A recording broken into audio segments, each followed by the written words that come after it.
शहर की रशीद कॉलोनी में आपसी रंजिश को लेकर एक दर्जन से ज़्यादा लोगों ने एक घर पर धावा बोल दिया। जमकर तांडव मचाया गया। इस हमले में एक दंपति और उनके बहन बहनोई गंभीर रूप से जख्मी हुए हैं।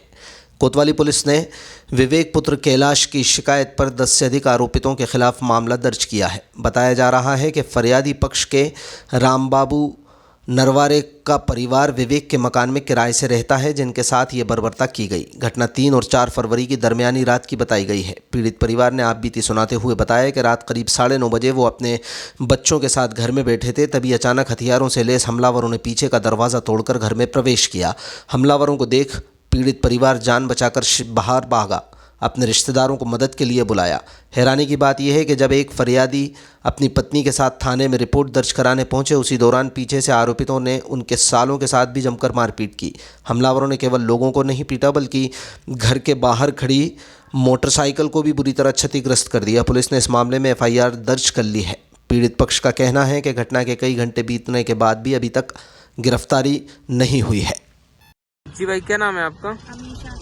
कहाँ पे रहते हो? मैं रशीद कॉलोनी में रहती हूँ। बताइए, घटना हुई है, क्या घटना हुई है? भैया, हमें उसकी पहले की घटना का तो कोई पता नहीं था, पर हम जब हमारा फोन जिसको हमने किराए पे दिया है ना, वो हमारी दीदी है, मतलब नंद है, तो उनने हमें फोन लगाया कि कोई मतलब लोग आ गए हैं, 4-5 लोग, और गेट तोड़ रहे हैं। ठीक है, तो उन्होंने हमें फोन लगाया, तो हम सीधे, मैं, मेरा पति और मेरी सास, हम तीनों पहुंचे कि क्या बात है क्या नहीं। हमारी जब कोई बातचीत नहीं है तो हम उनको समझा विर्दी करने गए कि चलो अपने आपसी मोहल्ले के हैं, जो भी हैं, अपन उनसे समझा विर्दी बात कर लेते हैं, आपसी में मैटर समझ जाएगा। तो पर उन्होंने वो समझने की कोई कोशिश नहीं करी। हमने उनसे बातचीत ही कर रहे थे, एक उनके किसी भी कोई मोहल्ले के व्यक्ति से, तो उन्होंने वो बातचीत करते हुए उन्होंने कब किन इंसानों को बुला लिया, कितनों को, वो हमें बिल्कुल पता नहीं था। हम बातचीत ही कर रहे हैं और एकदम से उन्होंने कम से कम 10 से 15 लड़कों को बुला लिया। वो 10 से 15 लड़के गाली गलौज करने लग गए, मेरे पति को पकड़ लिया, उन्होंने मारने लग गए। जैसे तैसे हम उनसे छुटा के भागे, मैं और मेरी सासू माँ से चलते भी नहीं बनती, फिर भी जैसे तैसे हम बचे। जाने कहाँ हम छुपे, और हमने 3 बार पुलिस वालों को फोन लगाया कि आ जाओ, तो भी 4थी बार में पुलिस आई। जब हमने 181 पे कंप्लेन करी, हमें ना तो कोई उनका प्रशासन का सहयोग मिला। उसके बाद जब मेरा पति इतना पिट रहा है, कुछ हो रहा है, हम लगा रहे हैं तो भी नहीं आ रहा है। आप बताइए, हमें तो कहीं से कोई सहायता नहीं मिली। और अगर हम नहीं बचते, जब वो पेट्रोल डाल के घर में आग लगा के चले गए, और अगर कोई पड़ोसी वो आग नहीं बुझाता तो हम तो उसी में थे, हम तो उसी में मर जाते। ये तो पूरे मर्डर केस जी मान के चलो, उनने पूरी साजिश थी उनकी कि हमें मारने की। ना हमारी कोई आपसी रंजिश, ना कोई बात विवाद, ना कोई चीज। मेरे पति जैसे सीधे आते हैं काम से, बस नॉर्मल हमने काम करते हैं, वो नॉर्मल हमने किराए से कमरा दे रखा था बस, और कोई बातचीत हमारी थी नहीं उसमें। आपका वहाँ पर मकान, लेकिन आप वहाँ रहते नहीं हो, किराए से दिया है? नहीं, हमने किराए से दे रखा। और जब विवाद हुआ तब आपको बुलाया गया, तब आप समझाइश के लिए गए थे? हाँ, समझाइश के लिए गए थे, मकान मालिक होने के कारण। अच्छा। तो उस वाद विवाद में हमने जब समझा विर्जी करी, तो उन्होंने समझने की जगह उन्होंने और वाद विवाद छेड़ दिया।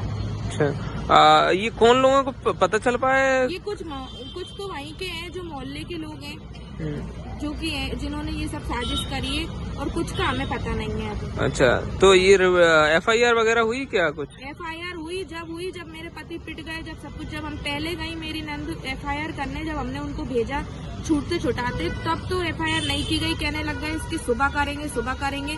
जब मेरे पति पिट गए, जब मेरे जेठ पिट गए, जब उनके 2-4 और भाई पिट गए, जब जाके उन्होंने रिपोर्ट लिखी, और वो भी धाराएं बिल्कुल नॉर्मल लगवाई गई हैं, जबकि केस बहुत ही संगीन केस है, जिसमें पूरी उनकी धारणा थी कि मारने की। अच्छा, कितने लोग घायल हुए हैं आपके परिवार? कम से कम 5 लोग घायल हुए हमारे, और जो थे, जो जिन्होंने बीच बिछाव करा है, उनका हमें पता नहीं है, उनको कितनी लगी कितनी नहीं, पर उन्होंने ही बचाया मेरे पति को। अगर वो नहीं बचाते तो आज शायद मेरे पति, क्योंकि पुलिस की मुझे कोई सहायता ही नहीं मिली। और जब सब कुछ हो गया तब पुलिस आई, और हमने उनसे बोला, तो उन्होंने बोला हम क्या करें, हम आए तो है ना, अब तो आए, तुम्हारी गली छोटी है तो तुम्हारे ये है तो वो है, आप बताइए। मुझे किसी प्रकार की कोई सहायता नहीं मिली, ना तो मुझे प्रशासन से मिली, और ना तो हमारी कोई बात विवाद, ना उनने समझा, और ना उनके घर वालों की लड़कियां तक पाइपे डंडे लेके आ रही हैं मारने के लिए औरतों को तक, और हमसे बोल रहे हैं कि अरे तुम हमारा क्या कर पाओगे, तुम हमारा क्या